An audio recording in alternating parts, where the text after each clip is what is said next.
Hello, world. It is Wednesday, July 5th, 2023. I'm looking out the window at Defiance. It's sunny, and I can say that it was very warm and humid today. And I think it's supposed to be around 90 degrees, so make sure you drink a lot of water and stay cool. The devotion for today is entitled Leadership Lessons, and it's written by Mary Ludy. And Mary bases the devotion upon Acts 27, verses 8 through 12, abridged from the New International Version. We moved along the coast with difficulty and came to a place called Fair Havens.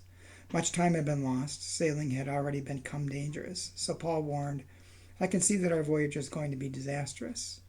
But the centurion didn't listen and followed the advice of the pilot and the ship's owner. Since Fairhaven was unsuitable to winter in, it was decided to sail on to Phoenix, a harbor in Crete, and winter there. And Mary writes,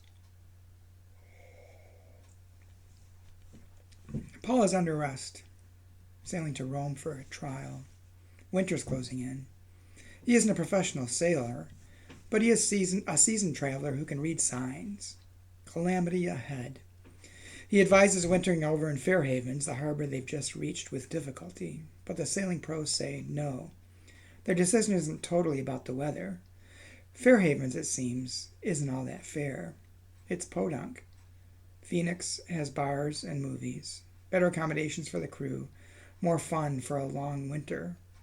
So they press on until the shipwreck. I've never sailed on a wintry sea, but I was a leader who sometimes didn't listen to my people who, although not religious pros, were seasoned and faithful and knew a few things about God. I sometimes made decisions to avoid discontent and criticism. I was often anxiously determined to steer us to my own preferred destination, aiming for the perfect instead of the good. Haste masquerading as purpose. Ego as zeal. I was occasionally kind of stupid. And there were shipwrecks. All of which is to say, if you're a leader, don't dismiss your Pauls. Don't try to please everyone. Don't kid yourself about your motivations. And for goodness sake, if you don't want to kill everybody, trust God to lead and take your time. And Mary writes, thank you for lessons learned from shipwrecks. Help me not to cause too many more. Amen.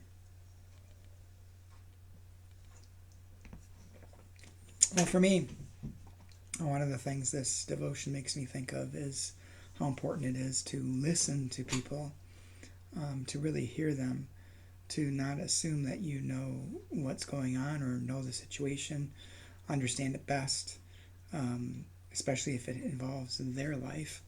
You need to listen to them and work with them. And certainly as a leader, I think that's the case as well. Leaders can get caught up in their own egos and their own destinations and forget about where the people need to go. So it's good to listen to them. Leaders have to make hard decisions sometimes, but those decisions should not be made without listening to one another, really listening to one another. And I guess if you're a practicing Christian or any religious type, taking time to pray, to breathe, walk in the woods, walk outside, sit and listen to the birds.